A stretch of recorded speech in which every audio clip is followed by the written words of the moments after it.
J'ai découvert le Bénin à l'âge de 16 ans et j'ai vraiment apprécié la culture qui était réellement unique, mais j'ai aussi été assez interpellée par les conditions de vie précaires de la population et les dégradations environnementales, puisque les gens, en l'absence d'alternatives, détruisaient vraiment tout autour d'eux pour pouvoir survivre.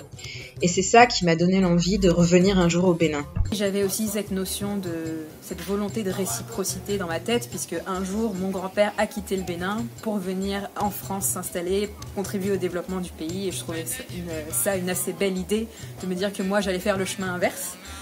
Bon, bien évidemment, les choses ne se sont pas faites en un jour. J'ai pris une dizaine d'années pour réfléchir à mon projet. Mais ce qui était sûr, c'est que je voulais contribuer au développement local d'une manière respectueuse de l'environnement. Et le projet Briquette, c'est exactement ça.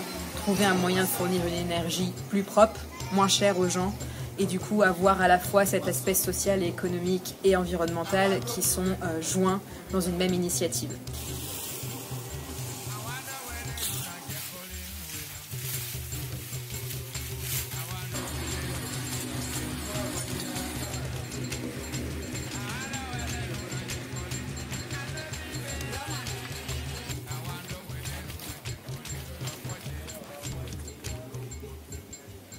On n'a pas commencé avec grand-chose. On a mis une petite unité en place avec voilà, une presse manuelle, quelques bassines pour faire nos mélanges. Mais on est quand même fiers des résultats. En moins d'un an, on a réussi à élaborer un combustible vraiment qui arrive à concurrencer le charbon de bois. Tout ça, c'est vraiment la conjugaison de nos efforts avec tous les ouvriers issus de la communauté qu'on a pu engager. Avec notre prototype de foyer, on sait qu'on arrive à augmenter la température du combustible de 4 degrés. Et notre but avec les différentes améliorations qu'on a ciblées, c'est d'arriver à augmenter encore cette température de 5 degrés pour que les gens préfèrent vraiment utiliser les briquettes au charbon de bois.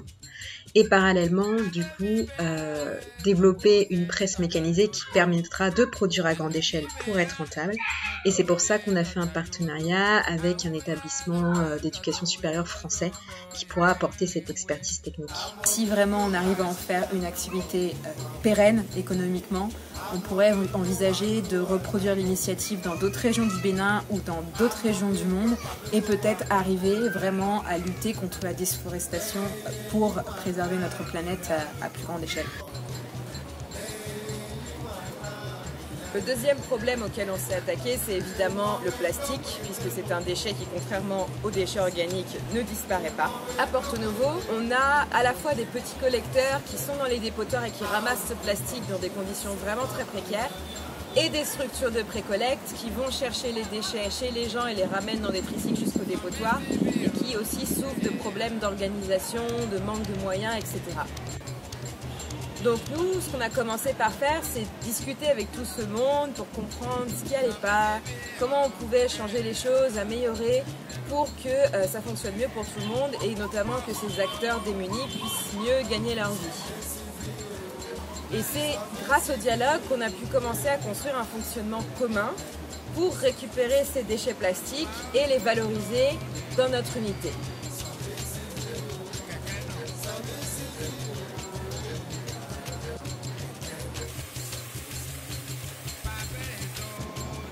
L'intérêt de ce projet, c'est pas tant en soi le ramassage des déchets plastiques, il y a d'autres personnes qui le font, on n'est pas les premiers, mais c'est tout ce qu'on essaye de faire autour.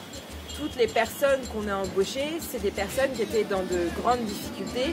Ça peut être des personnes qui avaient un petit handicap moteur, un petit handicap mental, des personnes qui n'ont jamais été ou terminé l'école, qui parlent à peine français, qui du coup auraient eu du mal à s'insérer sur le marché du travail, des personnes qui certes ont eu des expériences mais sont restées au chômage pendant de longues années. Et donc il y a cette idée aussi de, voilà, on crée des filières de recyclage mais aussi on crée des filières pour créer de l'emploi.